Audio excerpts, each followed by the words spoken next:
Hello everybody, this is Moshe, the Electric Israeli, and I have prepared for you um, a comprehensive slideshow about all the EVs and plug-in cars that exist in America.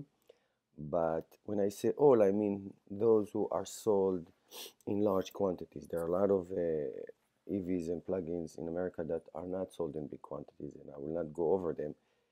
I will mention most of their names, but I'll not go over them. So I want to give you the main facts on EVs and plug-ins cars that are in America, and maybe those who are new to EVs and plug-ins can have a reference and maybe can be inspired to take a look and maybe get one.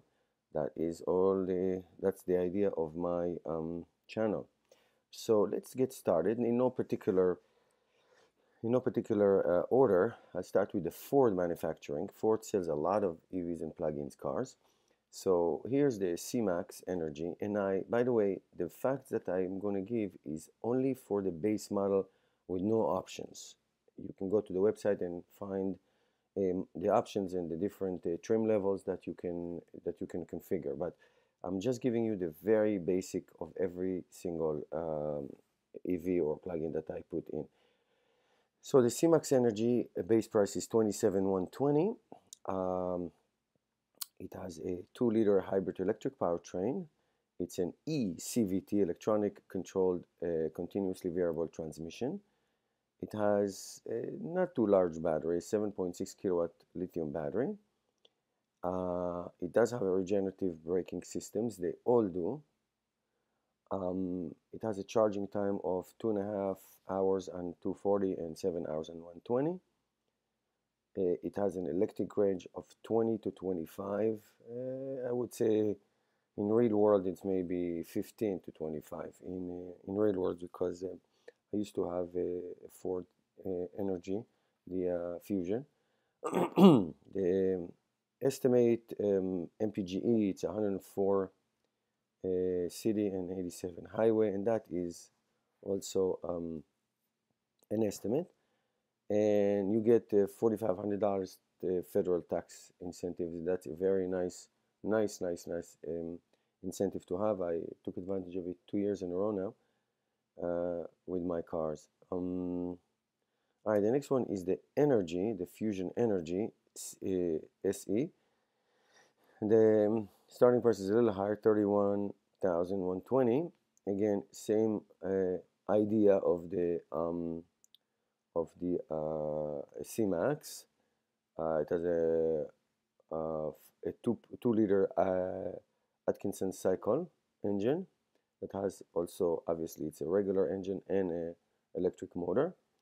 It also gets a $4,500 federal tax.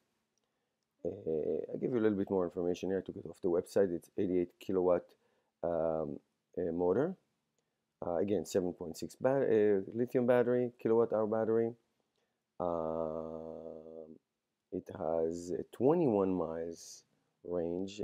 I used to have this car, so again, it's 15, 18 to 25 or so, depends on the weather. The total range they claim is 610 miles. That is not true. It can really vary. It never will go up this high. I don't think so. It may be 350, maybe 400, depends.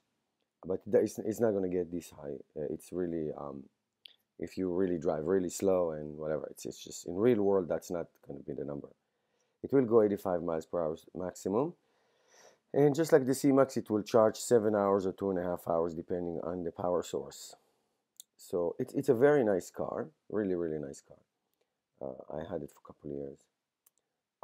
And lastly, from the Ford family, you have the Ford Pure Electric.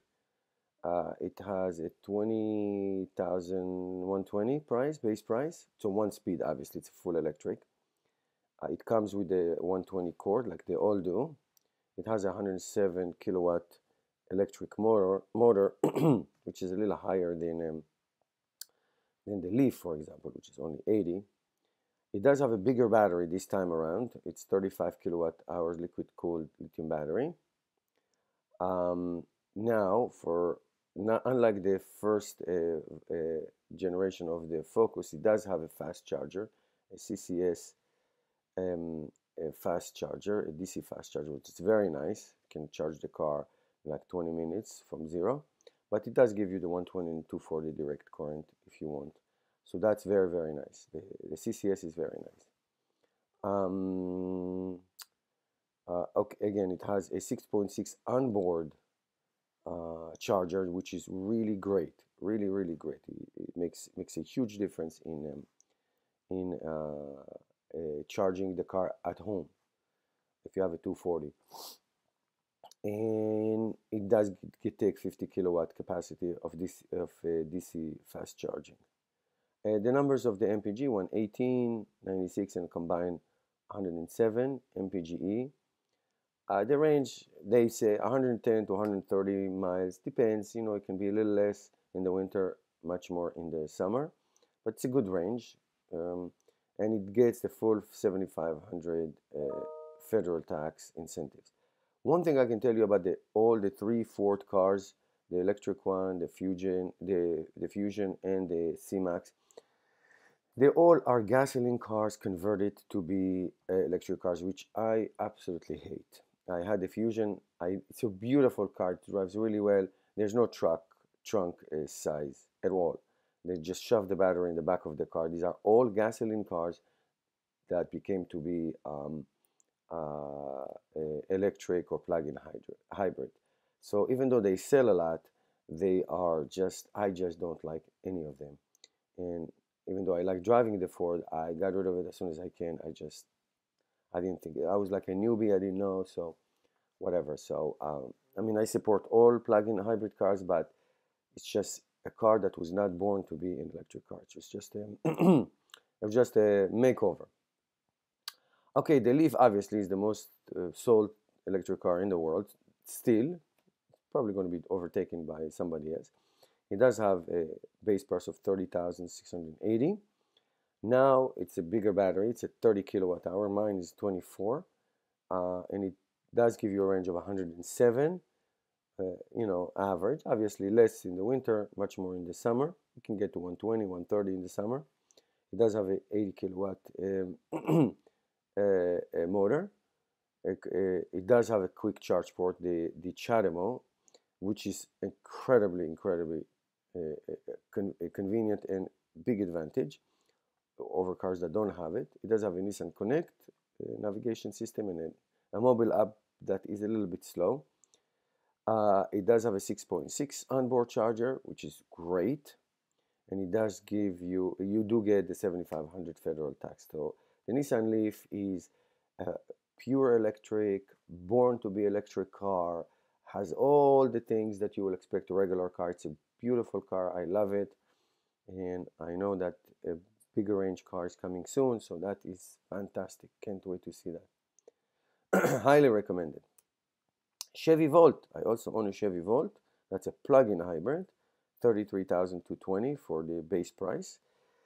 The 3.3 kilowatt onboard charger is a stinker. It doesn't charge that fast.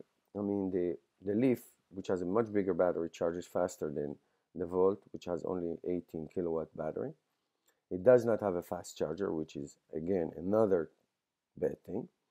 It does have a little bigger battery this time around, and it does get all the federal incentives. The 7,500 federal. It does go 53 miles in the summer, 35, 37 in the winter. The 420 total miles, again, it's not correct. I've been driving it for over a year. You get maybe 350 on a normal driving.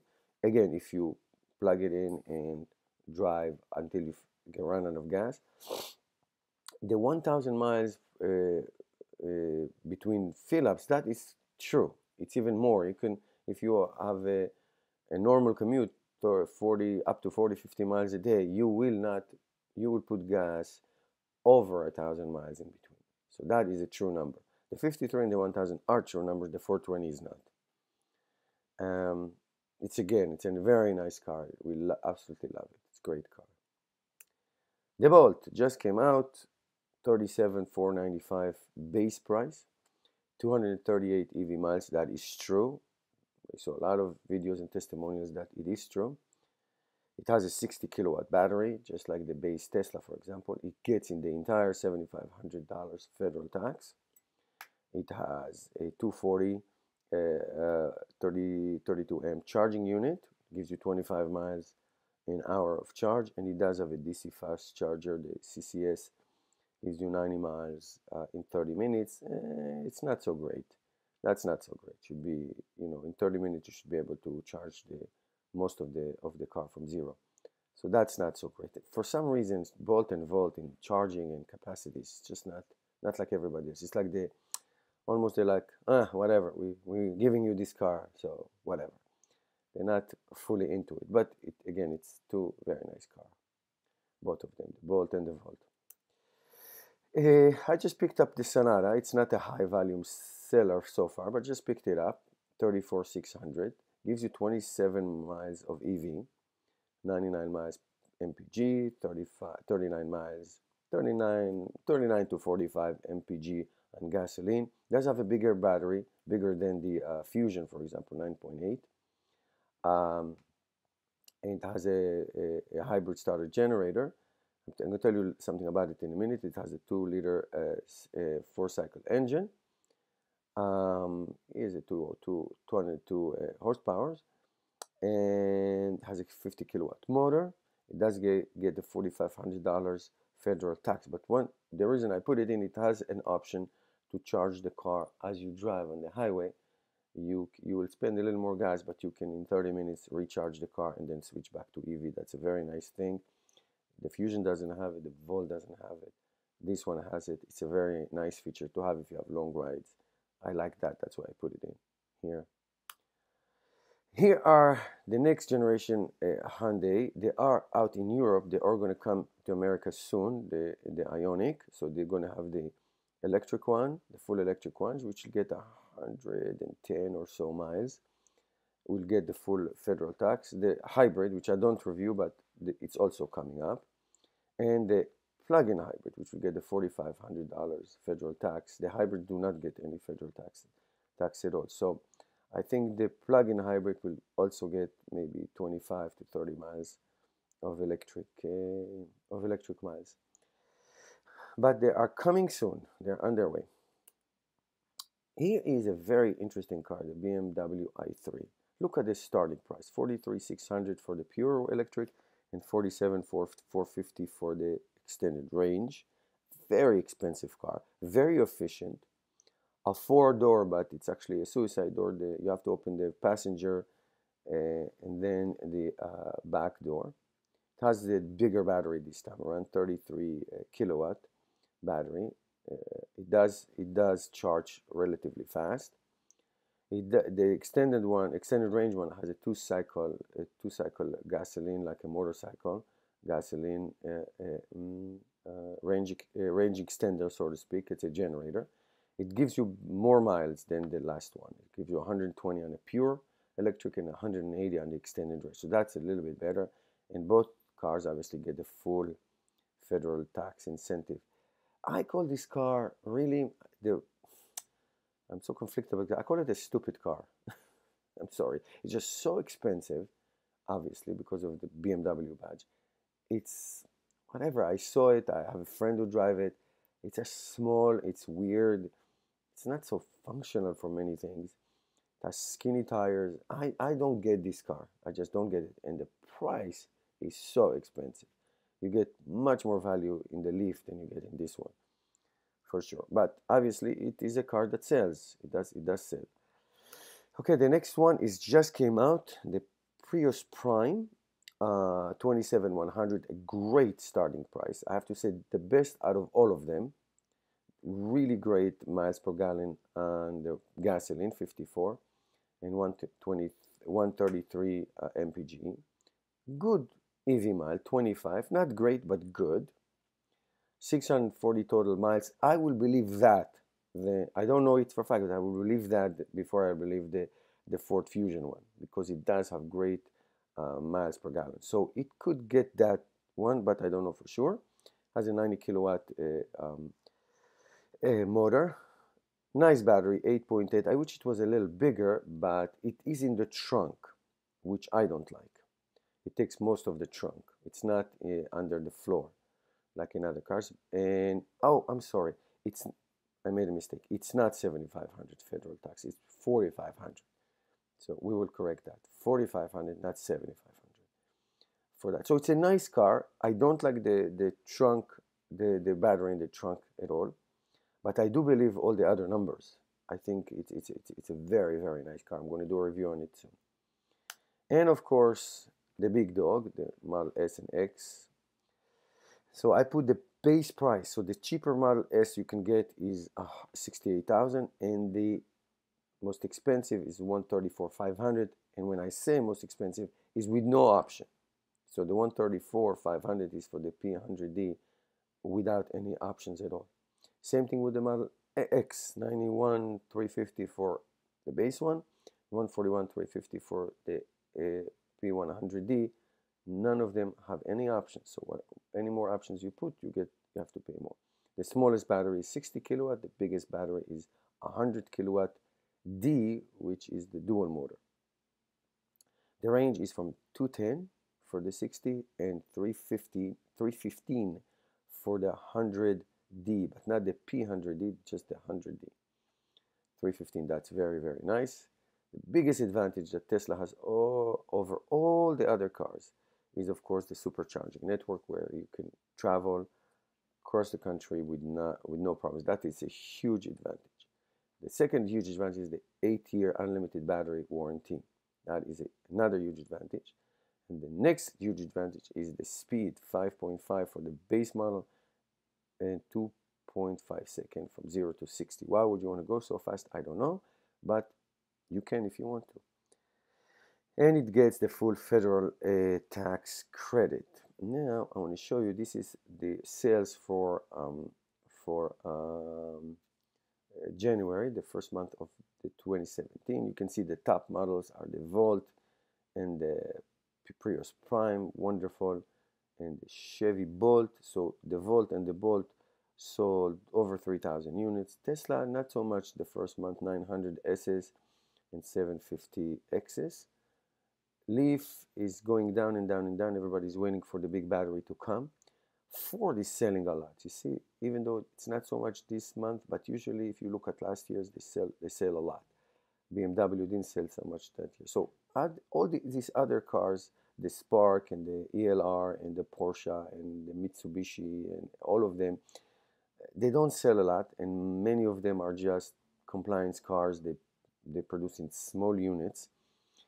Some of them only produced in the West Coast, so I didn't bother review them. I mean, so you see, you have a lot of options, but the ones that I reviewed are the biggest ones. So I hope this was helpful to you.